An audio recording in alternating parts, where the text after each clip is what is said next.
Hello, नमस्कार दोस्तों, स्वागत है आपका हमारे यूट्यूब चैनल राज कंप्यूटर स्टडी में। आज की इस वीडियो में हम सीखेंगे कि किस प्रकार से हम अपने डेटा को एक जगह से दूसरी जगह पे ट्रांसफर कर पाते हैं। क्या-क्या माध्यम होते हैं डेटा को ट्रांसफर करने के। तो चलिए सीधा हम वीडियो की तरफ चलते हैं और अपने क्लास को स्टार्ट करते हैं। समझते हैं उन मीडिया के बारे में जिनके माध्यम से हम अपने डेटा को एक जगह से दूसरी जगह भेज पाते हैं।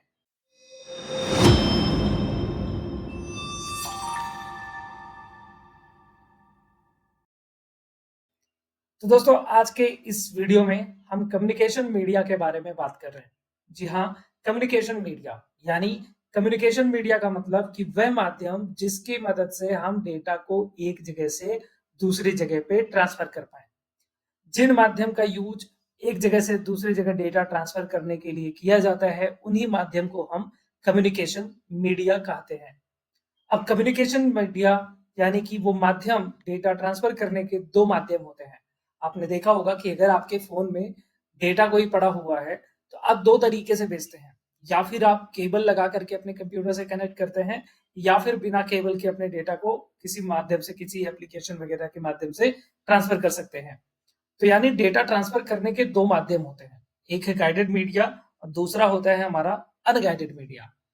अब इसमें से हम बात कर लेते हैं गाइडेड मीडिया की।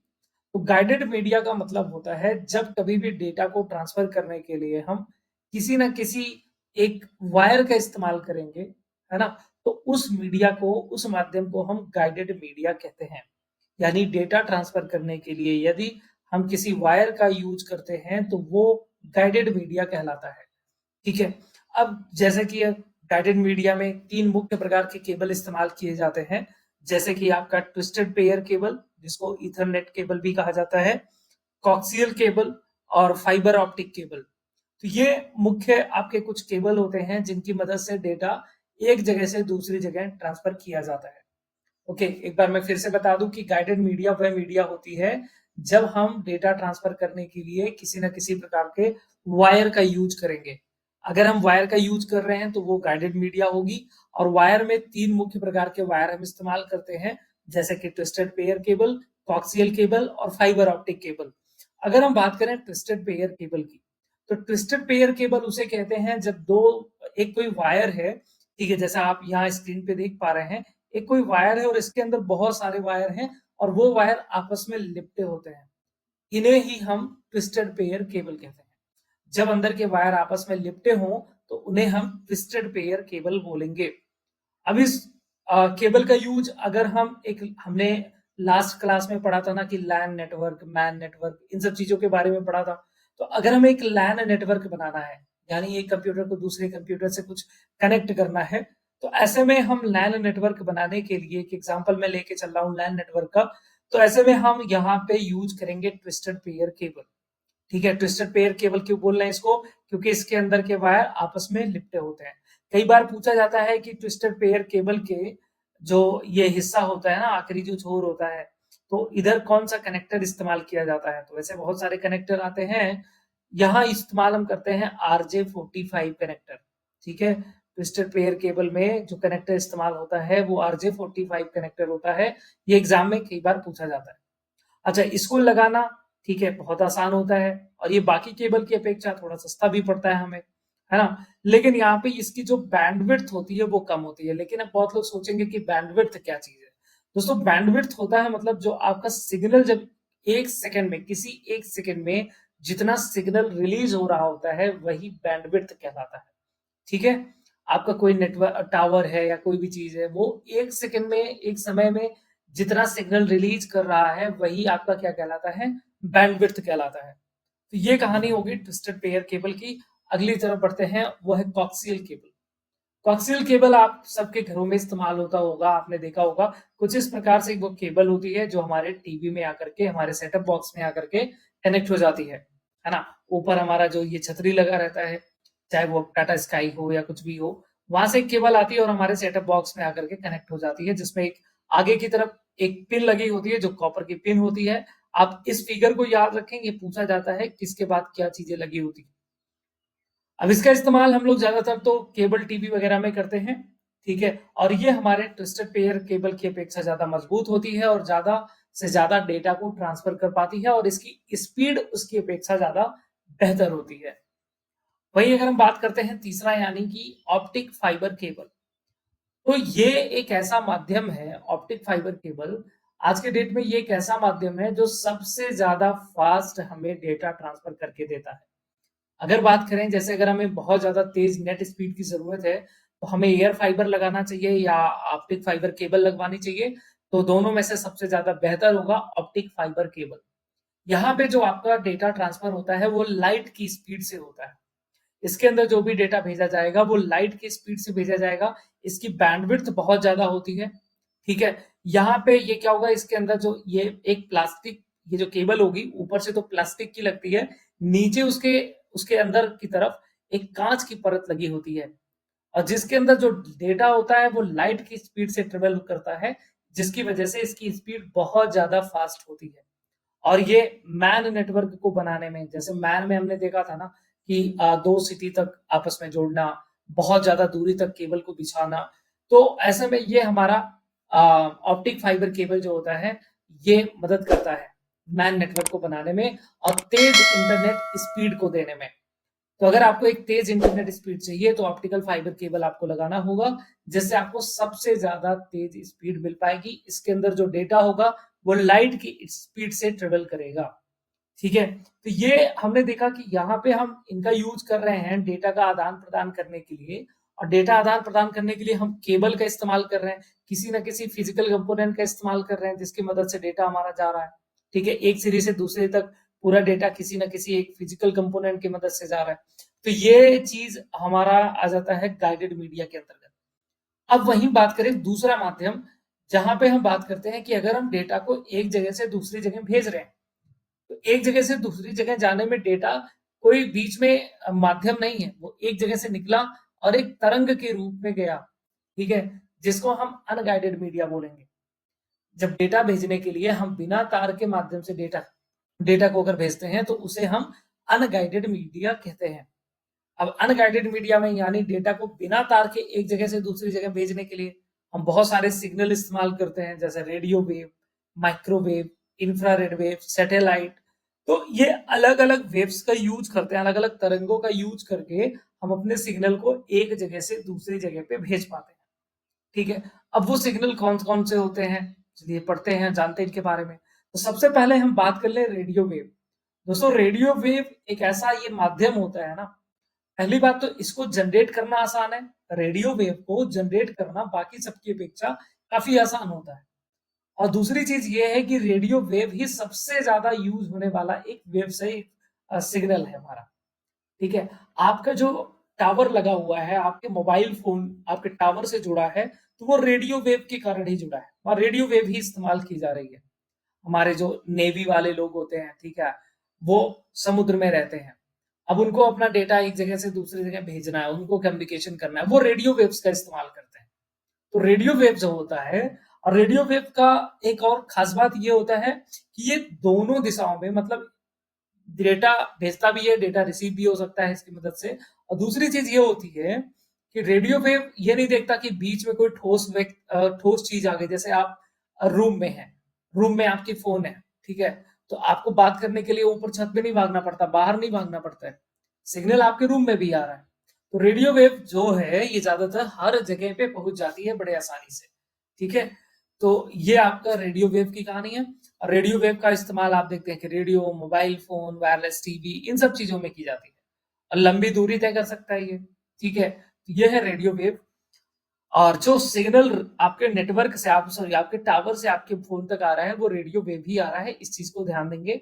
आगे हम बात करें कि माइक्रोवेव्स। दोस्तों माइक्रोवेव्स भी एक माध्यम होता है आपके डेटा को एक जगह से दूसरी जगह भेजने में, ठीक है। अब आप जरा एक मैं आपको फिगर दिखाता हूँ, यहाँ पे आप देखिए, यहाँ एक टावर लगा हुआ है और दूसरा टावर यहाँ पे लगा हुआ है, ठीक। अगर हमें एक टावर को दूसरे टावर से सिग्नल को भेजना है और रिसीव कराना है, तो यहाँ पे माइक्रोवेव, टावर से टावर के बीच में माइक्रोवेव सिग्नल यूज होते हैं। फिर इस टावर से जो सिग्नल आपके फोन तक आ रहा होगा वो रेडियो वेव सिग्नल आ रहा होगा, ठीक है। एक बार समझिएगा कि टावर से टावर, आप देखते हैं ना टावर जो होते हैं हमारे बराबर बराबर सेम हाइट जैसे लगे होते हैं, एकदम बराबर पे, ठीक है। तो टावर जो होते हैं ये सीधी लाइन में आपस में बातचीत करते हैं। और दूसरी चीज, जैसे कि मैंने कहा कि रेडियो वेव है, ठीक है। रेडियो वेव क्या है कि भैया ये नहीं देखता कि बीच में मोटी दीवार है तो नहीं जाएगा, तब भी सिग्नल चला जाता है। लेकिन यहाँ पे अगर हम बात करते हैं माइक्रोवेव, तो ये सिग्नल ना थोड़ा सा कमजोर होता है। आप देखते होंगे कि जैसे बहुत ज्यादा अगर कोहरा पड़ने लग जाए तो वहां पे कहीं ना कहीं हमारा सिग्नल भी वीक हो जाता है, क्योंकि यहाँ पे टावर आपस में कम्युनिकेट नहीं कर पाते, फिर ऐसे में रुकावट आने लगती है। तो माइक्रोवेव्स जो होती हैं ये थोड़ा सा ऐसा नहीं है कि कोई मोटी चीज नहीं क्रॉस कर सकती, क्रॉस करती है, लेकिन इनके अंदर वो पावर नहीं होती है ना। तो जैसे बहुत ज्यादा कोहरा आता है तो ये सिग्नल आपस में, फिर ये टावर आपस में कम्युनिकेट नहीं कर पाते, क्योंकि माइक्रोवेव्स फिर उतने अच्छे से काम नहीं करती है, ठीक है। तो ये माइक्रोवेव्स का यहाँ पे इस्तेमाल होता है एक जगह पे, जो मैंने आपको बताया। और इसके बाद में अगर हम दूसरे माध्यम की तरफ बढ़ते हैं तो यहाँ पे भी डेटा भेजने के लिए एक माध्यम हमने देखा, माइक्रोवेव। अब दूसरा जो कि सैटेलाइट कम्युनिकेशन, ठीक है। पहले बहुत पहले, आज भी शायद सैटेलाइट फोन, अब पता नहीं उतने चलते हैं कि नहीं चलते, बहुत पहले चलते थे सैटेलाइट फोन, जिनको ट्रेस करना बहुत ही मुश्किल भरा काम होता था सैटेलाइट फोन को, ठीक है। तो सैटेलाइट सिग्नल जो होती हैं ये भी अपने सिग्नल को बहुत दूर दूर तक कहीं भी पहुंचा सकती हैं। लेकिन दोस्तों यहाँ पे जो सैटेलाइट सिग्नल, अगर आप समझे कि कोई सैटेलाइट ऊपर है, उसने सिग्नल भेजा, सैटेलाइट सिग्नल भेजा, वो सिग्नल हमारे टावर के पास में आया, जैसे यहाँ दिखाया गया है। तो यहाँ से यहाँ तक तो सैटेलाइट सिग्नल आ गया। अब एक टावर से दूसरे टावर पे वो सिग्नल जाएगा, तो हमने कहा कि एक टावर जब दूसरे टावर के बीच में कम्युनिकेशन होता है तो कौन सा सिग्नल वो बन जाता है, माइक्रोवेव सिग्नल। तो यहाँ से टावर तक आया वो सैटेलाइट था, फिर यहाँ से यहाँ तक माइक्रोवेव सिग्नल गया। अब मान लो माइक्रोवेव सिग्नल टावर ने रिसीव कर लिया है, अब वहां से कोई सिग्नल वो भेज रहा है हमारे फोन तक, तो वो जो सिग्नल आ रहा होगा वो कौन सा सिग्नल आ रहा होगा, रेडियो सिग्नल आ रहा होगा। तो कुछ इस तरीके से हमारे डेटा एक जगह से दूसरी जगह पे ट्रांसफर होते रहते हैं और काम करते रहते हैं। तो ये आपके कुछ तीन मुख्य हो गए। इनके अलावा भी और भी चीजें होती हैं, जैसे इंफ्रारेड। अब आपके पास में अगर एक रिमोट है, ठीक है, आपका जो रिमोट है वो आप देखते हैं कि रिमोट में बटन दबा रहे हैं और आपका टीवी कैच हो रहा है, कैच कर रहा है उस सिग्नल को, ठीक है। तो हम वहां से भी तो एक डेटा भेज रहे हैं, एक सिग्नल भेज रहे हैं, और वो टीवी उसको रिसीव कर रहा है, वहां पे एक रिसीवर लगा हुआ है, और इसके बाद वो उस हिसाब से काम कर रहा है, ठीक है। लेकिन इंफ्रारेड में क्या है कि भैया ये दीवारों को पार नहीं कर सकती। अगर इनके बीच कोई ठोस ऑब्जेक्ट आ गया इस सिग्नल के बीच में तो उसको क्रॉस नहीं कर पाती। लेकिन हाँ ये है कि ये बिजली कम खर्चा करती है, ठीक है ना। तो ये है इंफ्रारेड का यूज, ऐसी जगहों पे इंफ्रारेड का यूज किया जाता है। अब आगे इनके अलावा जैसे ब्लूटूथ, तो ब्लूटूथ भी आजकल हेडफोन, माउस, कीबोर्ड, ठीक है, इन सब जगहों पे। और ये भी जो है लो पावर यूज करते हैं हमारा, सुरक्षित भी होता है हमारा, ठीक है। और वही वाईफाई, ये भी एक माध्यम है डेटा को एक जगह से दूसरे जगह पे भेजने के लिए, जो आजकल हर जगह यूज हो रहा है बहुत ज्यादा, ठीक है। इसकी रेंज ब्लूटूथ की अपेक्षा थोड़ा सा ज्यादा होगी, लगभग 100 मीटर तक हो सकती है ना, वाईफाई की रेंज। तो ये तो हो गए वो माध्यम जिनकी मदद से हम अपने सिग्नल को एक जगह से दूसरी जगह पे भेज पा रहे हैं, ये माध्यम हो गए। अब ट्रांसमिशन मोड की बात करें तो ट्रांसमिशन मोड में तीन मोड आते हैं, simplex, half duplex and full duplex. अब आप कहेंगे ये ट्रांसमिशन मोड क्या भला है। दोस्तों जैसे कि आपके पास में मान लीजिए कोई कीबोर्ड है, और आप अपने कंप्यूटर से कुछ भी अपने कंप्यूटर में कुछ भी टाइप कर रहे हैं, तो कीबोर्ड से डेटा आपका उस सीपीयू तक जा रहा है। क्या सीपीयू से आपका डेटा उस कीबोर्ड पे आ रहा है? नहीं, वहां पे डेटा एक जगह से दूसरी जगह ट्रांसफर हो रहा है, लेकिन वापस आ नहीं रहा है। उसी तरीके से एक और एग्जांपल मैं देता हूं, जैसे आपके पास में कोई रेडियो है, तो आपके पास रेडियो पे सिग्नल रिसीव हो रहा है और रेडियो उस हिसाब से आपको जो भी इंफॉर्मेशन है वो प्रोवाइड कर रही है। लेकिन क्या आप अपने उस रेडियो से वापस कोई चीज भेज सकते हैं, कोई कोई डेटा भेज सकते हैं? नहीं ना, वहां पे बस रिसीव ही कर सकते हैं। लेकिन वही फोन की बात करें तो आप एक ही समय पे डेटा को भेज भी पा रहे हैं और रिसीव भी कर पा रहे हैं। तो अलग अलग तरीके से हम डेटा को रिसीव कर पा रहे हैं, समझ रहे हो। ट्रांसमिशन मोड में ये बताया गया है कि अगर हमारी कोई ऐसी डिवाइस है जहां पे सिर्फ सिग्नल रिसीव ही हो रहा है एक तरफ, ठीक है, और वापस भेजा नहीं जा सकता उसकी उधर से, तो उस पे क्या होता है भैया, सिंप्लेक्स कहते हैं। जैसे कीबोर्ड हो गया, माउस हो गया। अब कीबोर्ड से सिर्फ डेटा भेजा जा सकता है, कीबोर्ड पे डेटा रिसीव नहीं हो सकता। माउस ले लो, माउस से भी डेटा सिर्फ भेजा जा सकता है, माउस पे डेटा रिसीव नहीं हो सकता। तो इस प्रकार के कम्युनिकेशन चैनल को, कम्युनिकेशन मोड को सिंप्लेक्स मोड कहते हैं, जहां एक ही तरफ से बस डेटा जा रहा है, आ नहीं रहा वापस। लेकिन वहीं दूसरा एक और मोड होता है हाफ डुप्लेक्स, जैसे वॉकी टॉकी। तो वॉकी टॉकी ये कहता है कि भैया हमसे डेटा आप भिजवा भी लो, रिसीव भी करवा लो, लेकिन एक शर्त है कि एक समय पे एक ही काम होगा, कि भाई पहले डेटा जाएगा, उसके बाद फिर डेटा आएगा। दोनों काम साथ साथ नहीं हो सकता। ठीक है, तो यानी कोई एक ऐसी डिवाइस जहां पे डेटा आ भी रहा है और डेटा जा भी रहा है, लेकिन एक समय पे एक ही काम हो रहा है। सिर्फ डेटा आ रहा है, उसके बाद फिर डेटा आने के बाद फिर वापस हम डेटा को भेज सकते हैं, लेकिन एक ही साथ दोनों काम नहीं कर सकते। ठीक है, कि हम डेटा रिसीव भी कर लें और डेटा भेजे भी, ये काम नहीं हो सकता। तो उस मीडिया को हम हाफ डुप्लेक्स बोलेंगे, कि यहाँ पे जो डेटा कम्युनिकेशन हो रहा है, जो ट्रांसमिशन मोड है, वो हाफ डुप्लेक्स है। वहीं फुल डुप्लेक्स की बात करें, तो फुल डुप्लेक्स में आपका टेलीफोन ले लो, मोबाइल फोन ले लो, ऐसे बहुत सारी चीजें आएंगी, जहां एक ही समय पे आप डेटा को भेज भी रहे हो और डेटा को रिसीव भी कर पा रहे हो। होता ना कि आजकल हम व्हाट्सएप पे बात कर रहे हैं, हम फोन पे बात कर रहे हैं, तो इधर से हम भी बोल रहे हैं, उधर से सामने वाला भी उसी समय पे बोल रहा है, तो डेटा आदान प्रदान दोनों एक साथ में हो रहे हैं। तो उसको हम फुल डुप्लेक्स बोलेंगे। समझ में आ गया? ट्रांसमिशन मोड क्या होते हैं हमारे? तो सिंप्लेक्स है, जहां पे डेटा सिर्फ एक तरफ जाएगा, दूसरी तरफ से आ नहीं सकता, उसे सिंप्लेक्स। जब हम डेटा को रिसीव भी कर रहे हैं और सेंड भी कर रहे हैं, लेकिन बारी बारी से, उसे हम हाफ डुप्लेक्स कहेंगे। और जब हम एक ही समय पे डेटा को रिसीव भी कर रहे हैं और सेंड भी कर रहे हैं, दोनों एक ही समय पे काम हो रहा है, उसे हम फुल डुप्लेक्स कहते हैं। ओके, तो आई होप आपको इतना समझ में आ गया होगा आज के इस वीडियो में, कि हमारे कम्युनिकेशन मीडिया क्या होते हैं, कम्युनिकेशन मोड क्या होते हैं। और अगर आपको ये वीडियो पसंद में आ गई हो, ये वीडियो आपको अच्छी लगी हो, आपको कुछ सीखने को मिला हो, तो प्लीज वीडियो को लाइक करें, कमेंट करें और ज्यादा से ज्यादा शेयर करें। अगर चैनल पे नए हैं तो चैनल सब्सक्राइब